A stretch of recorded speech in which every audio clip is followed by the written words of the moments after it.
donc je vous ai imprimé un plan pour un petit peu, je vais vous expliquer, vous aider à vous repérer, et aussi parce que du coup sur le plan on voit les différentes époques du site et ce qui s'est passé et comment le site a été valorisé progressivement ou comment les recherches se sont poursuivies.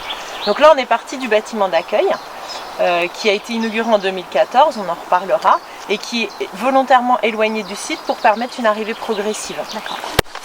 Donc du coup le bâtiment il se situe dans la parcelle violette. Alors on va prendre le pli du plan, j'espère, sinon vous me dites parce que moi j'ai beaucoup l'habitude. Vous êtes arrivé par la grande départementale qui est ici et le bâtiment d'accueil se situe dans les parcelles violettes. Donc chaque couleur correspond à des recherches archéologiques différentes. Mais on va se diriger vers le cœur du site qui est en bleu, qui est la partie qui a été découverte lors des fouilles archéologiques. Qui elle remonte au moment où il y a eu des incendies dans les Landes, au moment des grandes sécheresses à la fin des années 70. Voilà, c'est ça. Et qui a amené à la redécouverte du site. Et ensuite, on va voir qu'il y a eu plein d'opérations archéologiques qui ont permis de découvrir que le site était plus grand et qui a aussi amené à la valorisation du site tel qu'il est aujourd'hui. Partir à la recherche des menhirs disparus. C'est le projet insolite que veut proposer l'association des Landes de Monteneuf à ses visiteurs. L'idée a séduit la région Bretagne qui a débloqué une aide de 31 000 €. Redécouvert au moment des incendies, au moment des grandes sécheresses, lors des incendies, au moment des grandes sécheresses. Et au départ, les pierres, alors ce qui a brûlé, c'est ce qui est de l'autre côté de la route. Ici, ça n'a jamais brûlé. Mais à l'occasion des incendies, le maire de l'époque, Joseph Foran, s'est rendu compte d'une quantité anormale de pierres qui n'étaient pas que des rochers naturels. Et donc du coup, il a fait dégager le site pour essayer d'en mesurer l'importance. Donc il faut imaginer, parce qu'aujourd'hui on a du mal à mesurer, mais que des menhirs pas dégagés, ça donne ça. De la lampe pas gérée et des menhirs pas dégagés, ça fait ça. Et donc du coup, ils sont venus et ils ont dégagé progressivement. Et on s'est rendu compte de la quantité incroyable de pierres.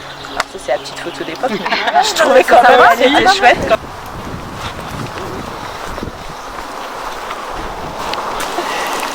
Du coup on est rendu là. Et alors en fait ce qui s'est passé, je vous ai expliqué le bleu, le rouge et le violet. Et le jaune, c'est parce que, comme je vous disais, on est aussi dans une réserve naturelle.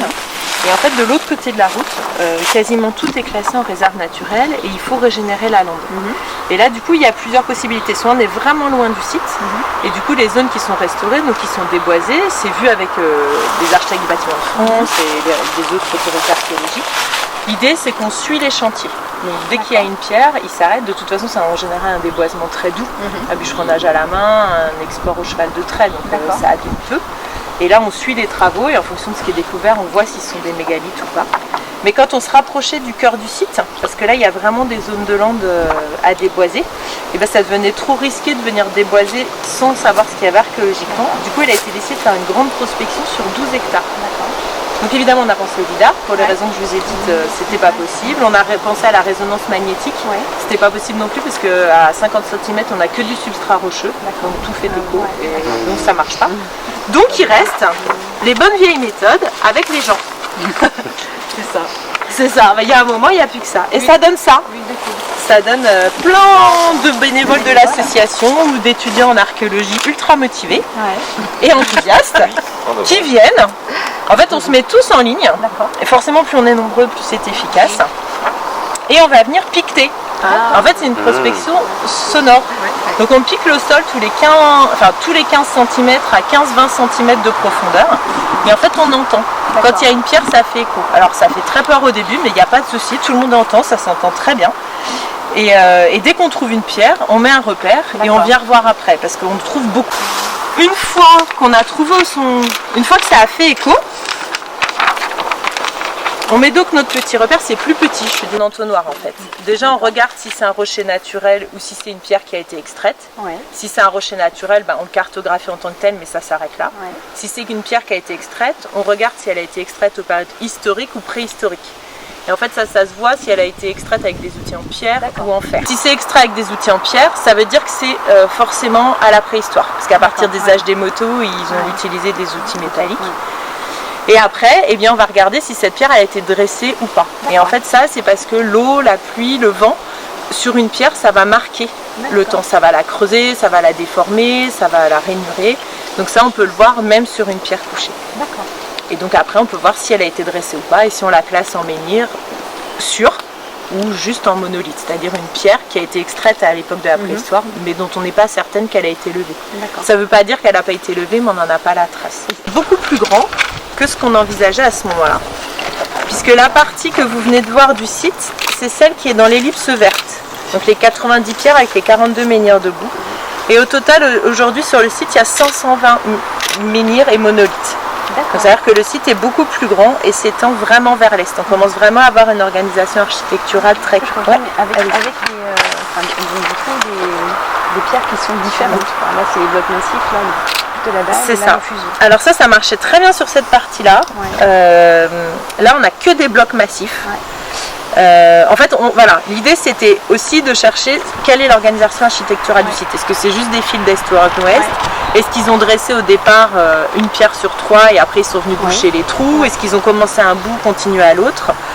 On ne peut pas tout fouiller, de toute façon on n'a pas des éléments datant pour tout, donc on s'est dit on va, en décrivant les formes, voir s'il se passe quelque chose. De façon très intéressante, de recherche en cours. Et puis le fait qu'il y ait plein de bénévoles, ça anime aussi le territoire, et le fait de sensibiliser des gens locaux, c'est ce qu'il y a de mieux pour la préservation à l'avenir.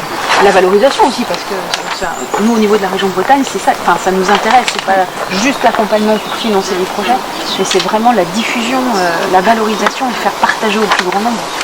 Devant, ce qui est intéressant, ça doit être fabuleux de vivre l'expérience, quoi. De revenir des années en arrière et puis de se dire comment on allumait un feu, vu que le monde dans lequel nous vivons actuellement, c'est des... Les étapes d'inventaire de départ peuvent paraître fastidieux. En même temps, c'est un aspect méthodique qui est un préalable nécessaire. Ça permet en termes de restauration.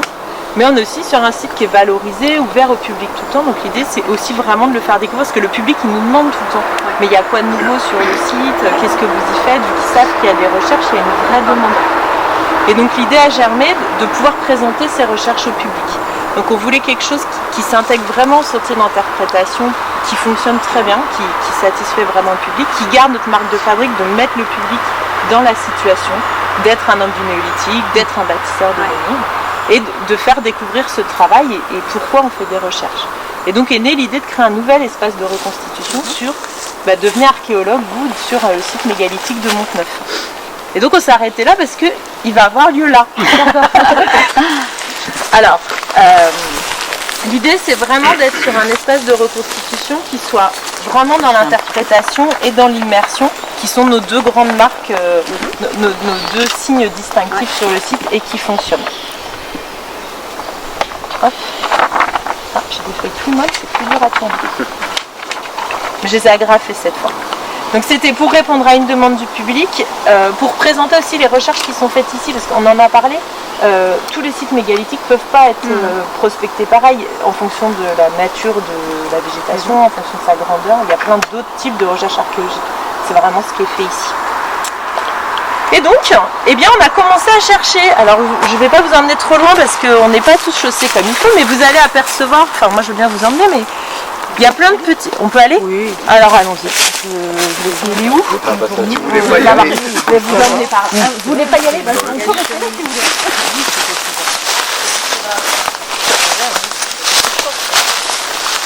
Élise, c'est là où ça a sonné tout faire.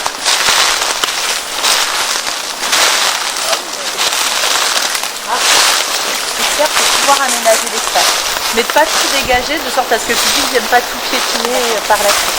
Donc celles qui ne sont pas dégagées ne seront pas dégagées, mais elles sont cartographiées, d'accord. Et du coup sans savoir ce qu'il y a dessus.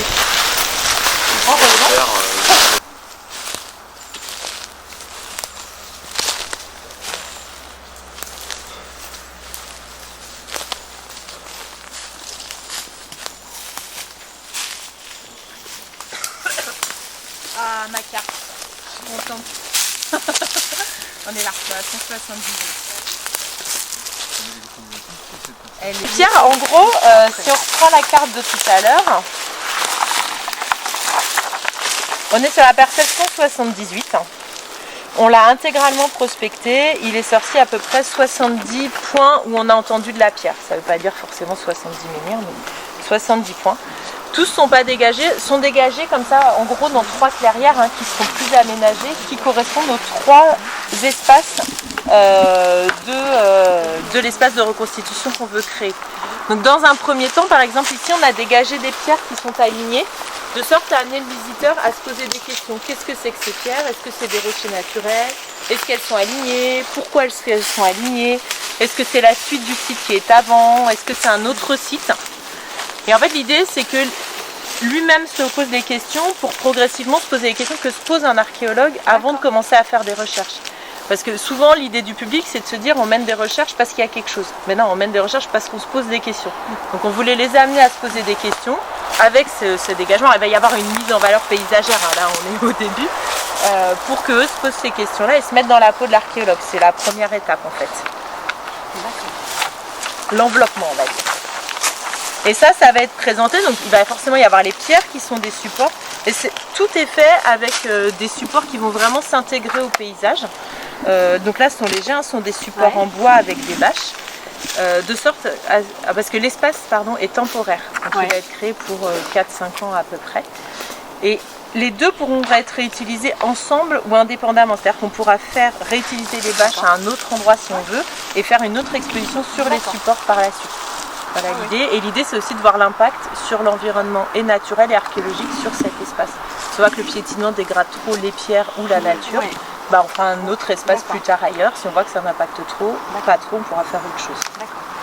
Donc voilà, l'idée ici c'est on emmène le public vraiment à se mettre en situation de se poser plein de questions. Et après il y a 2 autres clairières comme ça, avec des pierres également. Mais bon, ça s'enfonce dans la lande alors. Je peux vous épargner, mais ça vous permet de vous représenter. À chaque fois, on a choisi quand même des espaces comme ça où il y a une lumière, où il y a ce qu'il faut au sol, une lumière particulière ou quelque chose qu'on peut mettre en avant en fait, pour que ça guide le visiteur. Parce que l'idée, c'est qu'on ne va pas complètement aménager, faire un cheminement. Très peu, créer un cheminement dur. En fait. On va faire comme sur l'espace sur lequel on va aller après, l'espace qui descend à travers les pierres couchées que vous avez peut-être déjà vu. Oui. D'accord. Donc l'étape d'après, puisqu'ils se sont posés des questions et qu'ils se mettent dans la peau d'un archéologue, eh bien ils deviennent archéologues. Donc là, il n'y a plus qu'une seule pierre dans la nouvelle clairière qui est dégagée. Et il y a une très grande bâche qui est plus grande que le public pour lui donner l'impression qu'il se met dans la ligne du piquetage en fait. Et après, il va pouvoir essayer de piqueter dans des éléments reconstitués pour entendre justement ce côté sonore. Et comme ce côté sonore est très important, on a choisi qu'au niveau sensoriel sur cet espace, il y ait du sonore tout du long pour les guider. Parce que du coup, on se dit que c'est le sens qu'ils vont mettre en exergue. Et donc, ils vont pouvoir essayer de piqueter. Et il y a une bande sonore. Alors, ça ne va pas être une voix qui va narrer. On a fait des prises de son au moment des prospections pour que ce soit ça qu'ils entendent et qu'ils aient l'impression d'être au milieu d'un chantier. Et on va monter forcément les moments pour que ça puisse leur expliquer les choses. Et après, on est sur l'étape merveilleuse de qu'est-ce que c'est que ce caillou. Donc évidemment, on ne va pas leur donner la grande fiche, mais voilà, on va mettre en fonction de la pierre qu'on a trouvée, on va mettre quelques signes clairs pour qu'ils puissent voir qu'on peut lire des choses sur une pierre en fait. C'est ça l'objectif. C'est qu'est-ce qu'on a trouvé en fait. Donc en fait, c'est une grande structure circulaire qui va complètement les immerger, avec toujours une borne sonore, avec des échanges entre des archéologues. Et en fait, ils vont être au milieu d'une énorme cartographie. Qui va représenter le site. Donc au départ on va avoir que ça et en fait avec la voix ou des petits zooms dans le dessin on va amener leur œil à voir qu'il y a des détails sur cette carte qui apparaissaient pas forcément au départ. D'abord le fait que sur la cartographie il y a tous les affleurements rocheux et que du coup ils ont extrait au plus proche. C'est vrai que ce qui va apparaître d'abord c'est les pierres, donc il faut un petit zoom ou la voix qui va mener à ça. Ensuite, cette histoire que je vous ai montrée tout à l'heure, que les pierres suivre les points hauts en altitude. Donc ça c'est pareil, on va aussi, je ne sais pas encore comment parce qu'on va faire ce travail avec le dessinateur, mais on va essayer, voilà, il y aura cette information probablement qui sera vue dans un deuxième temps. Ensuite on va montrer aussi que ça, et de façon grand public et compréhensible, c'est-à-dire que le site, il évolue en fonction des connaissances, c'est-à-dire qu'au départ on voit 90 pierres et puis qu'on voit une file et puis que finalement il y a 7 files et que c'est beaucoup plus grand et que ça s'étend. Que aussi un site on le connaît en fonction au fur et à mesure en fonction de l'histoire des recherches. Et puis ce dont on parlait tout à l'heure, c'est qu'on ne peut conserver que ce qu'on connaît, donc au-delà de la cartographie, on ne sait pas s'il y a quelque chose ou pas, mais tant qu'on ne sait pas s'il y a quelque chose, on ne pourra pas le conserver. Donc c'est les 4 grands messages qu'on veut faire passer parce que c'est aussi vraiment ce qui a guidé notre travail ici. On a un appel à projet justement sur les mégalithes, pour justement accompagner ce genre d'opération. C'est vrai que on parle beaucoup de patrimoine bâti, patrimoine religieux, voilà. Donc, on a une richesse que je vous disais tout à l'heure en Bretagne, ce sont les mégalithes qui sont un peu dispersés partout, il n'y en a pas que dans un coin. On a quand même une richesse incroyable au niveau de ces mégalithes et l'objectif c'est justement en fait nos appels à projets sont des effets leviers pour créer justement cette dynamique auprès des territoires. En l'occurrence, on a choisi de vous accompagner. On avait déjà accompagné un des projets ici dans les années précédentes sur d'autres sujets. Mais moi, je trouve que c'est assez exceptionnel. Là, vous faites, comme je disais tout à l'heure, vous faites partager au plus grand nombre en fait, vos connaissances, vos recherches. Et c'est comme ça qu'on s'approprie notre histoire, qui est extrêmement riche. Et on a encore vu dernièrement que la Bretagne serait peut-être à l'origine de la dispersion des mégalithes partout dans le monde. Donc voilà, et ça commence, nous, la connaissance, elle commence par ici, Et pour nous, au niveau de la région, au niveau du patrimoine, on est très très volontariste. C'est une des régions les plus volontaristes en France. On a eu cette grande chance de saisir l'opportunité de l'inventaire avec Malraux. Et puis ensuite, tous les personnes à la région ont vraiment joué le jeu. Et on arrive à avoir une connaissance de notre patrimoine et notamment des mégalithes importante. Et malgré tout, il reste encore plein de choses à découvrir. Et le faire dans le respect en plus de l'environnement avec cette double casquette de protection de l'environnement et de protection des sites mégalithiques, je trouve ça juste exceptionnel. C'est vraiment une chance, on pourrait dire que c'est une contrainte, mais moi je trouve que c'est une chance. On gère et les recherches et la biodiversité de façon parallèle, ça permet d'avoir une meilleure connaissance aussi de l'histoire. Et non, franchement, on est très heureux d'avoir eu votre proposition, projet qu'on a pu retenir avec plaisir. L'an dernier. Ouais, donc, et puis c'est important de venir sur site pour se rendre compte aussi de comment ça fonctionne. C'est vrai qu'on en entend parler, on les choisit bien sûr, mais se rendre compte sur site de ce que vous réalisez, parce que c'est votre réalisation. Puis l'apport des associations aussi extrêmement intéressant. Et puis les collectivités, sans elles, c'est vrai qu'on ne pourrait pas faire grand-chose. Donc voilà, donc c'est un beau projet. Je trouve que c'était l'opportunité de venir ici pour mettre en valeur un peu tous les acteurs et puis les façons de faire.